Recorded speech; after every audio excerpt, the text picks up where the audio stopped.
नमस्कार, स्वागत है आप सभी का सुजस सारांश की इस क्लास में। मैं हूं आपके साथ विपिन कुमार शर्मा और इस क्लास में पढ़ते हैं हम राजस्थान का करंट अफेयर्स, जिसका आधार होता है राजस्थान सरकार की सुजस पत्रिका।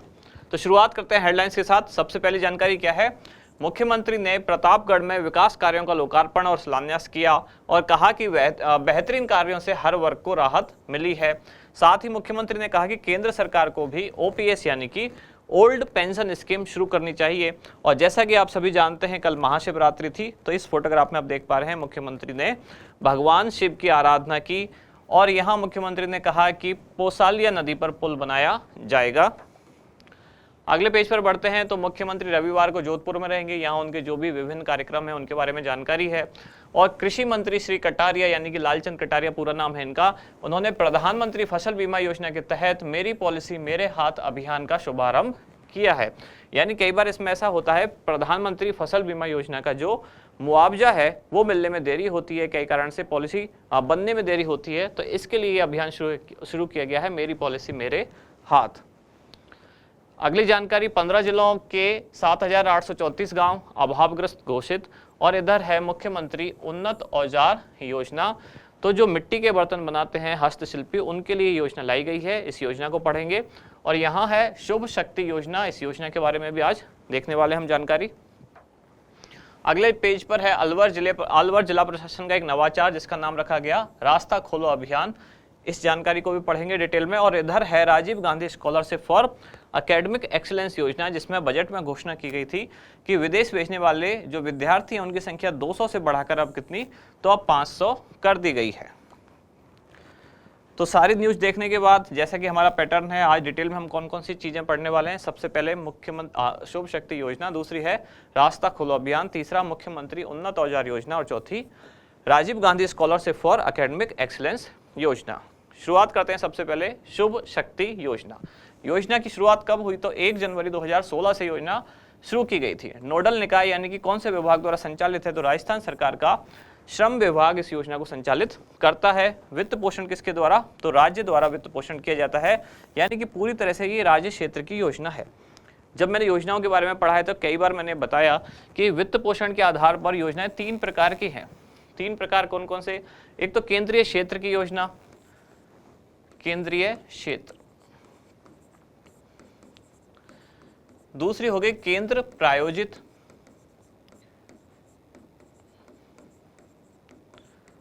और तीसरी हो गई राज्य क्षेत्र या राज्य की योजना। तो ये जो योजना है कौन सी? शुभ शक्ति योजना, ये पूरी तरह से राज्य सरकार की योजना है, यानी केंद्र सरकार का इसमें कोई इन्वॉल्वमेंट नहीं है। इन तीनों योजनाओं में क्या अंतर होता है? केंद्रीय क्षेत्र की योजना की पूरा तरीके से जो वित्त पोषण होता है, यानी कि 100% वित्त पोषण किसके द्वारा होगा? केंद्र सरकार के द्वारा।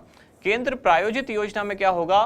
केंद्र और राज्य दोनों की इसमें हिस्सेदारी होगी, यानी कि कुछ हिस्सा केंद्र द्वारा, कुछ राज्य द्वारा। मान लेते हैं कि किसी योजना में 60% केंद्र द्वारा और 40% राज्य द्वारा दिया जा रहा है, तो ये हो गई केंद्र प्रायोजित योजना। और राज्य क्षेत्र की योजना क्या है? जिसमें पूरा का पूरा 100% वित्त पोषण किसके द्वारा? राज्य के द्वारा किया जाता है। तो शुभ शक्ति योजना ऐसी ही योजना है जिसमें पूरा का पूरा वित्त पोषण राज्य सरकार द्वारा किया जाएगा। तो किस तरह की योजना हुई? राज्य क्षेत्र की योजना। इसका विवरण किन के लिए है, यानी कि पात्र कौन होंगे इसके? तो पंजीकृत निर्माण श्रमिक, यानी कि निर्माण कार्यों में लगे हुए जो श्रमिक हैं वो इस योजना के पात्र हैं। और इसमें राशि क्या दी जाती है? तो ऐसे श्रमिकों की वयस्क व अविवाहिता पुत्री, यानी कि जिसकी आयु 18 वर्ष या उससे अधिक है, उसी को वयस्क कहा जाएगा, प्लस वो अविवाहिता होनी चाहिए, तब उसको 55,000 रुपये प्रोत्साहन राशि के रूप में राशि दी जाएगी। किन की पुत्री? तो जो पंजीकृत निर्माण श्रमिक है, यानी निर्माण कार्यों से जुड़े हुए श्रमिक, और जो श्रम विभाग का पोर्टल है या राज्य सरकार द्वारा जो श्रमिकों का पोर्टल है उस पर पंजीकृत है, उनको इस योजना का लाभ मिलेगा। और इस योजना में लाभार्थियों को भुगतान कैसे? तो सेस के माध्यम से किया जाएगा। रास्ता खोलो अभियान, ये कौन से जिले में संचालित है? तो अलवर जिले में संचालित किया गया रास्ता खोलो अभियान।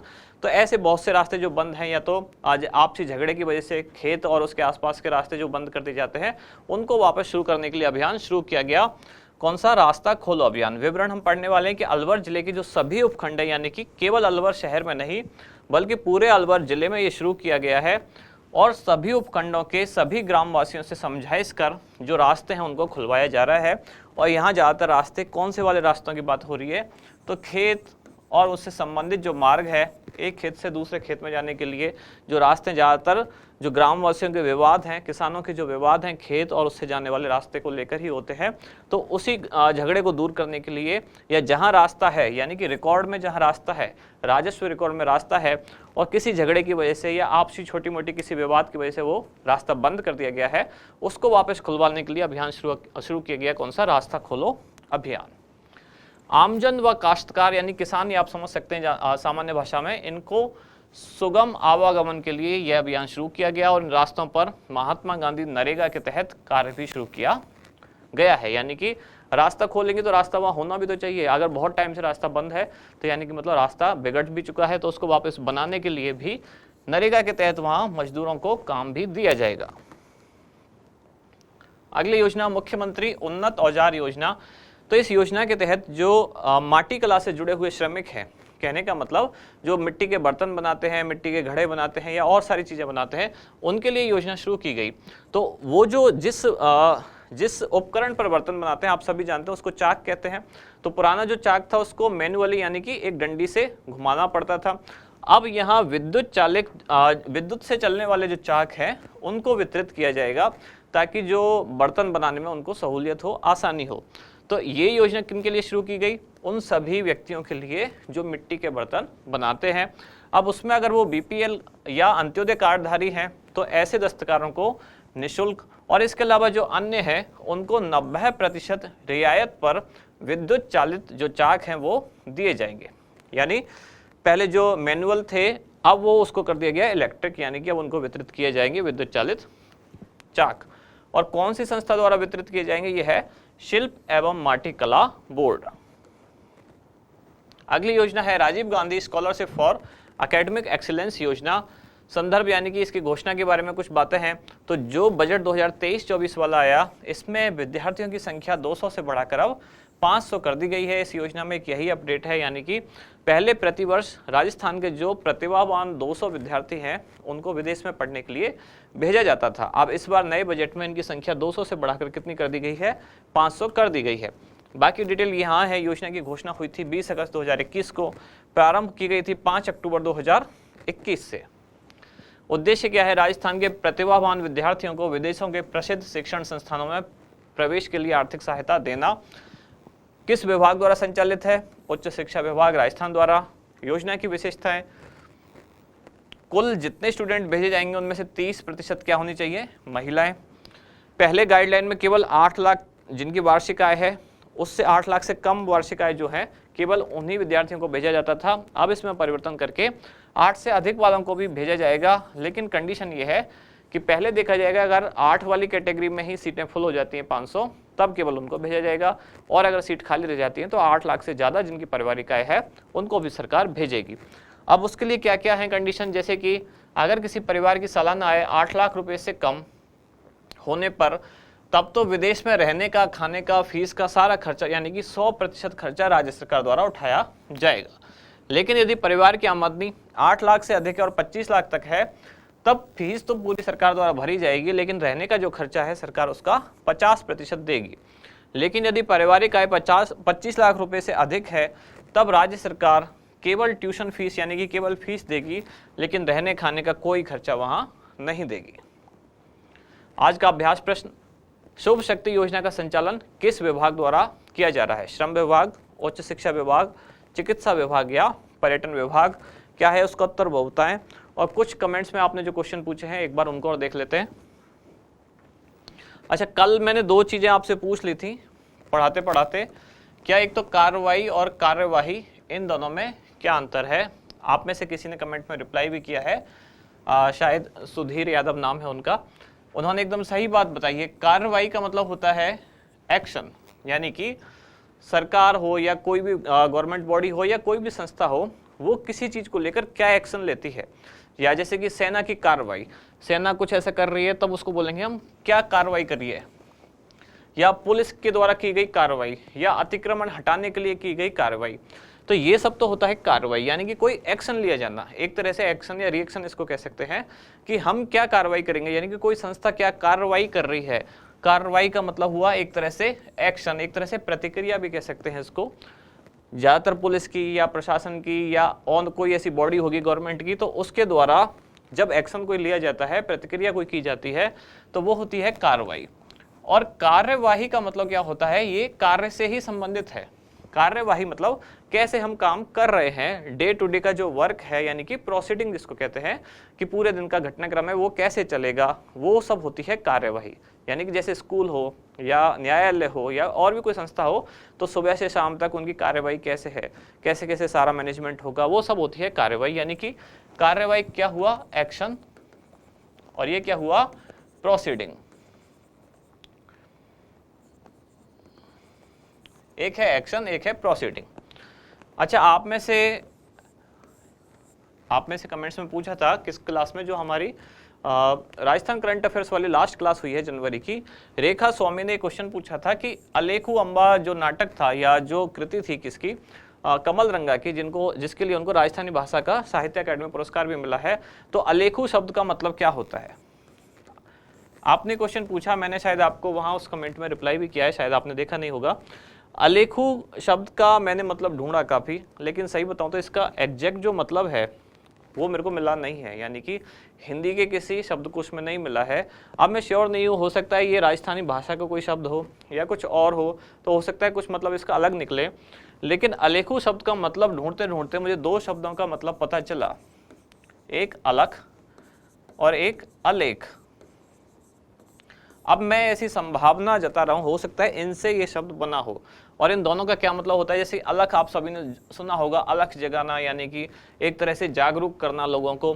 तो हो सकता है अलख से अलेखू बना हो, यानी कि ऐसा व्यक्ति जो जागरूक करे दूसरों को, समाज को, तो हो सकता है अलख से अलेखू बना हो। या अलेख यानी कि जो लिखा नहीं गया है, यानी जो अज्ञेय है, जो अदृश्य है, जो दुर्बोध है, उसको कहा जाता है अलेख। अलेख मतलब अज्ञेय, जिसको जाना ना जाए, या जो अदृश्य है, जिसको जानना कठिन है, दुर्बोध है, तो हो सकता है उससे बना हो अलेखू। तब इसका मतलब यह आ सकता है कि जिसको जानना बहुत कठिन है वो उसको अलेखू कह सकते हैं। लेकिन मैं इसमें श्योर नहीं हूँ, क्योंकि मैंने भी जितना सर्च किया मुझे इसका सही उत्तर मिला नहीं है। आप में से जो लोग हिंदी संस्कृत वाले हैं या राजस्थानी भाषा अच्छी समझते हैं, वो भी थोड़ा सा सर्च करें और बताएं अगर इसका कोई सटीक अर्थ आपको पता है अलेखू का क्या होता है। बात आपकी सही है कि इसके नाम से दो पुस्तकें आ चुकी हैं। एक तो हो गया अलेखू अंबा, अब वो कहीं अलेखू है, कहीं अलेखू, यहाँ बिंदी और है, यानी कि अनुस्वार भी है, अलेखू अंबा। और पहले विजय दान देथा की पुस्तक कौन सी, वो भी थी अलेखू हिटलर। तो जिन्होंने क्वेश्चन पूछा यानी कि रेखा स्वामी, उनका क्वेश्चन बहुत अच्छा है कि दो बार आपने एक ही नाम सुना है, तो इसका मतलब तो कुछ होना चाहिए। अब मतलब क्या है, आप लोग भी थोड़ा ढूंढें। मेरी जो सामान्य समझ कहती है कि इनमें से कोई हो सकता है, मैंने जितना ढूंढा, अगर हिंदी भाषा का ही ये शब्द है तब तो इसका मतलब इनसे ही कुछ ना कुछ होना चाहिए। लेकिन ये शब्द ही हिंदी के अलावा किसी और भाषा का है, तब हो सकता है इसका कोई और ही कोई मतलब निकल जाए। तो ये तो सामान्य बात हुई। एक जो आप लोग बहुत टाइम से पूछ रहे हैं कि रीट वाला जो यानी कि ग्रेड 3 वाला आपका एग्जाम है, उसके लिए कोई मैराथन क्लास आने वाली है नहीं, तो बिल्कुल आने वाली है मैराथन क्लास, हम इसके लिए करेंगे। और वो बेस्ड होगी मल्टीपल चॉइस क्वेश्चन यानी कि MCQ पर आधारित होगी। इसमें हमारा जो खास लक्ष्य होगा वो ये होगा कि अभी इस साल में 2022 में जो विभिन्न आपके एग्जाम हुए हैं उन सब में क्या क्या क्वेश्चन पूछे गए हैं, यानी कि जैसे वनपाल या वन रक्षक वाला, या प्रयोगशाला सहायक, या PTI भर्ती, या फर्स्ट ग्रेड वाला, या सेकंड ग्रेड वाला, या CET के बहुत सारे जो एग्ज़ाम हुए, तो उन सब एग्ज़ाम में यानी कि इस साल 2022 में राजस्थान में जितने भी एग्ज़ाम हुए जिनमें राजस्थान का करंट अफेयर्स पूछा गया, तो उनमें क्या क्या क्वेश्चन पूछे गए हैं उनको आधार बनाते हुए, या उन क्वेश्चन को एज इट इज ही आपके साथ लेकर, प्लस इसके अलावा कुछ और इम्पोर्टेंट जो हमें लगता है जो पूछे जा सकते हैं, उन सबको लाकर ये मैराथन क्लास होने वाली है और जल्द ही आने वाली है, यानी कि अगले 1-2 दिन में, क्योंकि इसी पर अब काम चल ही रहा है, तो जल्द ही इसको भी हम डिस्कस करेंगे।